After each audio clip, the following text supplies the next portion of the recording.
अस्सलाम dear students, उम्मीद है आप लोग खैरियत से होंगे। आज हमने एक्सरसाइज 3.2 करना है, जो हमें इसमें फर्स्ट नंबर क्वेश्चन गिवन है कि which of the following quantities are in continued proportion.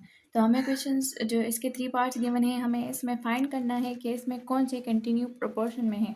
Continue proportion का मतलब होता है कि हम उसमें प्रोपोर्शन लिख लें और बोथ साइड जो होते हैं हमारे पास लेफ़्ट और राइट दोनों इक्वल्स आ जाए, तो उसे कंटिन्यू प्रोपोर्शन कहते हैं। चलें आप क्वेश्चन सॉल्व करते हैं, आपको खुद समझ आ जाएगी। देखें यहाँ पर हमारे पास जो है 3 रेशोज़ गिवन है।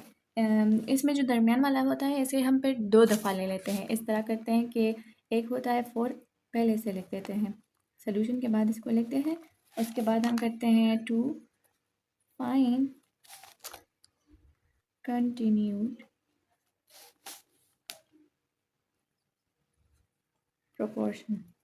सही है, ऐसे लिख देंगे। अच्छा, यहाँ पर नीचे हम क्या करेंगे, इसको अगर कंटिन्यू प्रोपोर्शन में हमने कंटिन्यू प्रोपोर्शन फाइंड करना है कि इसमें जो है कौन सा कंटिन्यू प्रोपोर्शन में है, तो ये जो बीच वाला टर्म होता है हम 2 दफ़ा लिखते हैं ऐसे 4:12, तो दिन पे प्रोपोर्शन 12:36 ऐसे करते हैं। कैसे करते हैं, पहले से हम दोबारा 2 दफ़ा लिखते हैं। अच्छा, फिर हमने पढ़ा है कि मीन्स और एक्सट्रीम्स को मल्टीप्लाई करते हैं, तो हम मीन्स ये है और एक्सट्रीम्स ये है, इनको मल्टीप्लाई करेंगे। यहाँ लिखा करें साथ में कि मल्टीप्लाई मीन्स एंड एक्सट्रीम्स। सही है, तो हो जाएगा हमारा 4 cross 36 is equal to 12 cross 12। सही है, अगर आप डिसिम्प्लाइज का साइन लिखते हैं तो अच्छा लगेगा, अगर ना लिखे तो कोई बात नहीं, लिख के खैर है, लिख के पेपर में अच्छा लगेगा। सही है, जिस तरह हम इक्वल्स का साइन, तो इनको मल्टीप्लाई करने से हमारे पास क्या आता है, 4 6 ज़ार आता है 24, तो 4 3 ज़ार आता है 12 12 13 और 12 13 और 14 20 था ना, 14 आ गया। इज इक्वल टू, इसको मल्टीप्लाई करते हैं 2 2 ज़ार आता है 4, अच्छा 2 1 is 2 आता है, और बाकी इसको दोबारा करने से हमारे पास 12 आता है, तो 12 + 1 2 4, तो हमारे पास क्या आता है 144 ही आता है। सही है, तो ये दोनों देखें हमारे पास इक्वल्स आया, तो हम रिजल्ट में लिखेंगे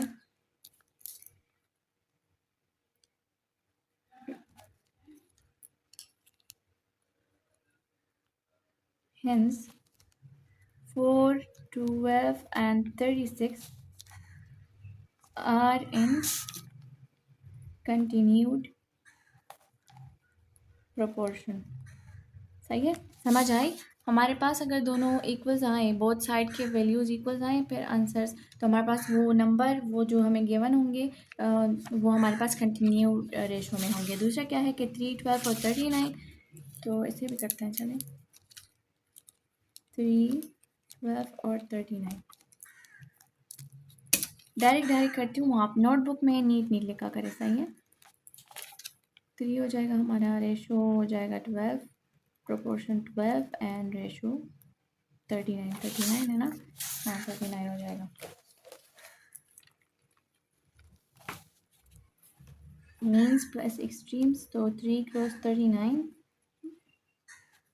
इज इक्वल टू 12 क्रॉस 12, तो 39 से क्या आता है हमारे पास,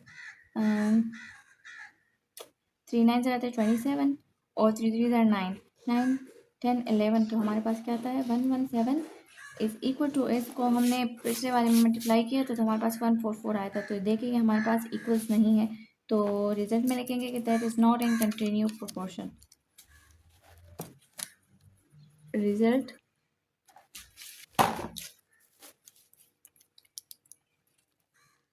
थ्री 12 and 39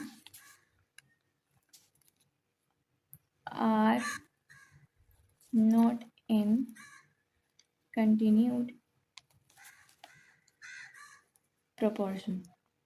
सही है, अच्छा बाकी इसमें एक पार्ट रह गया, वो आप खुद ट्राई कर लें। उसमें क्या है 72 24 और 8, इसमें 24 बहुत 2 दफ़ा लिखेंगे जिस तरह बाकी में हमने लिखा, प्रोपोर्शन के बाद फिर से 24 और फिर मीन्स और एक्सट्रीम मल्टीप्लाई करें। क्वेश्चन का आंसर अगर लास्ट में सेम आए दोनों तरफ लेफ्ट और राइट, तो हमारे पास कंटिन्यू प्रोपोर्शन होगा, अदरवाइज नहीं होगा। सही है, अच्छा अगला क्या क्वेश्चन है कि फाइंड द मीन प्रोपोर्शन। अब जो ये क्वेश्चन है हमें कह रहे हैं कि इसमें मीन प्रोपोर्शन फाइंड करें, हमें यहाँ पर मीन प्रोपोर्शन गिवन नहीं है, तो जिस तरह हम कंटिन्यू प्रोपोर्शन के लिए कहते थे, यहाँ पर हम सपोजिशन में एक एक्स लेंगे और उसके बाद हमने बाकी करना है। सबर करें, स्टार्ट करते हैं। तो देख लें, हमने क्वेश्चन लिख दिया कि find mean proportion of 12 and 3। तो यहाँ पर लिखेंगे 12 और 3। उसके बाद हम क्या करेंगे, for finding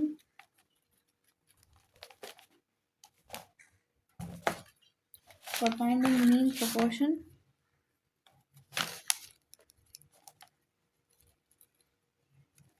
mean proportional of 12 and 3, let the mean proportional equals to x। सही है, यहाँ हमने किस चीज़ के बराबर लेना है, x के बराबर लेना है। आई होप आपको समझ आ रही होंगी, इजी क्वेश्चन है।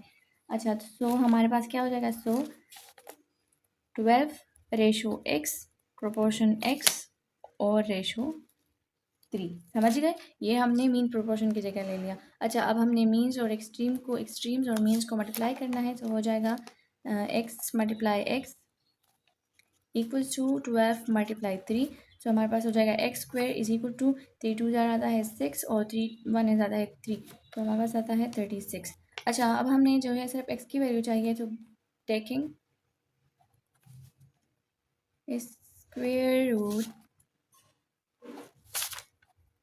Both side. सही है। अच्छा, हमने अब एक्स स्क्वायर पर स्क्वायर रूट लेना है, 36 पर स्क्वायर रूट लेना है, यहाँ से कैंसिल हो जाएगा। एक्स इज इक्वल टू 36 का स्क्वायर है, तो ये आ जाएगा। हमारे पास जो मीन प्रोपोर्शन आया उसकी वैल्यू क्या होगी, 6 होगी। तो हम रिजल्ट में क्या लिखेंगे, रिजल्ट में लिखेंगे कि hints the means proportion of, और स्क्वायर रूट के बाद हम प्लस माइनस लिखते हैं। सही है, hints the mean proportional of 12 and 3 is plus minus 6। Got it, I hope आपको समझ आ गई होगी, बहुत ही इजी क्वेश्चन था। सही है। अच्छा जी, जो क्वेश्चन नंबर 3 है, हमें क्या गिवन है कि 5 15 और x हमारे पास जो है इन कंटिन्यू प्रोपोर्शनल है। कंटिन्यू प्रोपोर्शनल का मतलब मैंने आपको बस समझा दिया कि इक्वल्स के बाद मतलब जो लेफ़्ट और राइट दोनों साइड की वैल्यूज़ हमारे पास लास्ट में सेम आएगी। तो हमारे पास उसमें क्या है कि हमें अब इसमें x की वैल्यू फाइंड करनी है। सही है,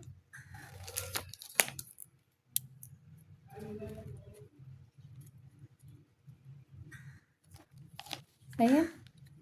for finding value of x multiplying means and extremes।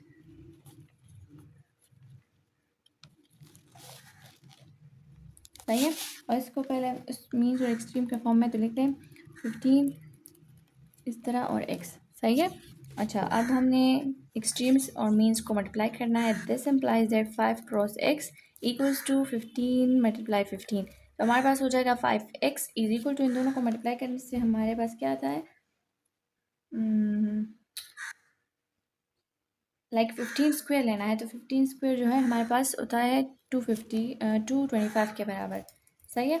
अच्छा, अब क्या करना है, डिवाइड बोथ साइड बाय 5 करना है, क्योंकि हमें जस्ट x की वैल्यू चाहिए। तो डिवाइड बोथ साइड्स बाय 5। सही है, equal this implies that 5x square by 5 equals to 225 divide by 5। यहाँ से 5 कैंसिल, 5 1 इज 5, 5 4 से हमारे पास 20 और फिर 2 बच गया, तो 5 5 25। सही है, तो हमारे पास x की वैल्यू क्या होगी, 45। Hence value of x is equal to 45 f 5 ratio 15 ratio x are in continued proportional. Got it, ये हमारा हो गया रिजल्ट इसका। सही है, आई होप आपको समझ आ गई होगी, बहुत ही इजी क्वेश्चन है। अच्छा स्टूडेंट्स, क्वेश्चन नंबर 4 की तरफ देखिए कि if 3x - 1, 4 and 35 are in continue proportional find the value of x। हमने एक्सरसाइज 3.1 में भी एक क्वेश्चन इस तरह किया था। इसमें कंफ्यूज और डरने इससे कंफ्यूज होने की और डरने की बिल्कुल ज़रूरत नहीं है, बहुत ही ईजी है। चलिए मैं आपको समझाती हूँ। हम पहले इसके लिखते हैं सोल्यूशन के बाद और 35 और कंटिन्यू प्रोपोर्शन में है, मतलब कि 4 हम 2 दफ़ा लिखेंगे। सही है, तो मल्टीप्लाई मीन्स एंड एक्सट्रीम्स। सही है, 3x - 1 रेशो 4 प्रोपोर्शन 4 रेशो 35। सही है, इस this implies that 3x - 1 multiply 35 के साथ हो जाएगा, एक्सट्रीम्स पे है और मीन्स पे हमारे पास 4 और 4 है, इक्वल्स टू 4 क्रॉस 4। अच्छा, ये हम इस तरह भी लिख सकते हैं। सही है, तो 35 को 3 के साथ मल्टीप्लाई करते हैं, 3 5 जाता है 15, 3 जाता है 9 और हमारे पास आ जाएगा 105। सही है, और इसके साथ x है तो x और इससे आ जाएगा -35, तो ये हो गया। और हमारा यहाँ पर क्या आ गया, 4 4 जाता है 16। अच्छा, अब ये जो है हमारा हमने उस टाइप पे कन्वर्ट करना है जिस तरह बाकी क्वेश्चन में हम करते थे। तो add 35 both side equals to 105x -35 plus 35 equals to 16 plus 35। यहाँ से कैंसिल हो जाएगा और वहाँ ऐड हो जाएगा, तो 105x इक्वल्स टू 5 6 7 8 9 10 11 आता है, तो 1 उधर चला ऊपर आएगा, 3 4 5, तो हमारे पास आ जाएगा, सबर करें,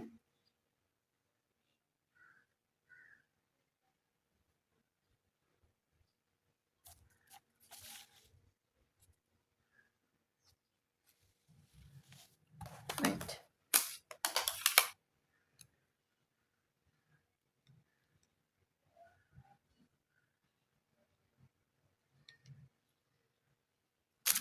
सही है, तो हमारे पास आ जाएगा 51। सही है, 51 आ जाएगा। अब हमने क्या करना है, हमें जस्ट x की वैल्यू चाहिए, डिवाइड बोथ साइड बाय 105। सही है, यहाँ से कैंसिल हो जाएगा और 51 डिवाइड बाय 105, तो ये तो हमारे पास इस तरह सही से नहीं आ रहा। देखिए 3 पे डिवाइड हो रहे हैं, तो हम 3 पे करेंगे, 51 डिवाइड बाई 3, इससे आता है 17 अगर 3 से डिवाइड करें तो, और 105 3 से डिवाइड करें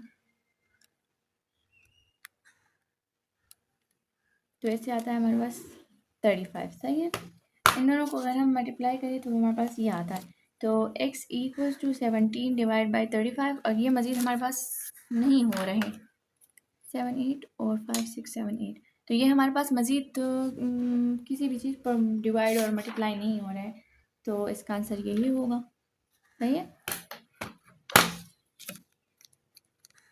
hence value of x equals to 17 divide by 35। सही है,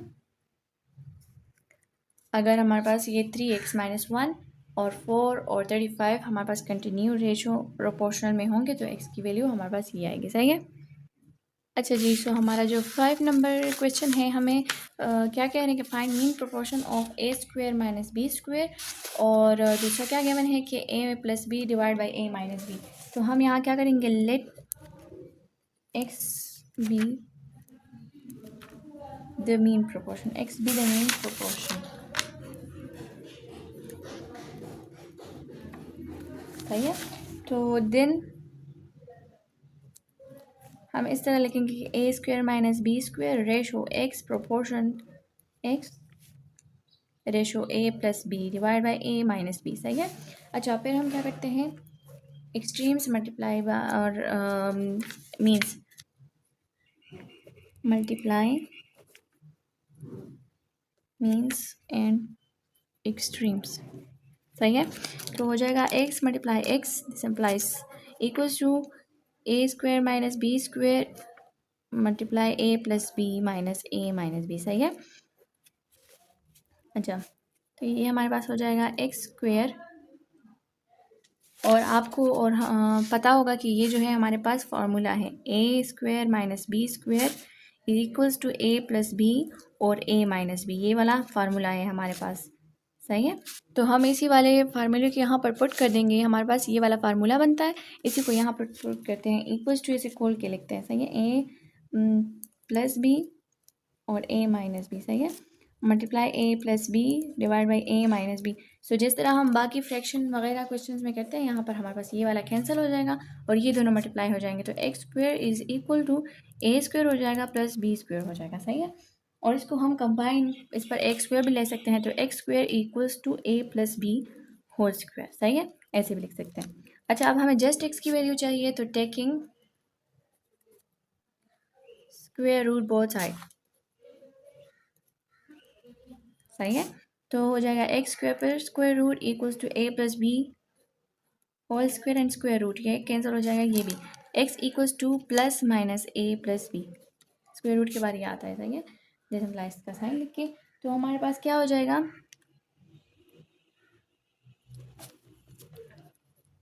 हेंस रिजल्ट में लेके रिजल्ट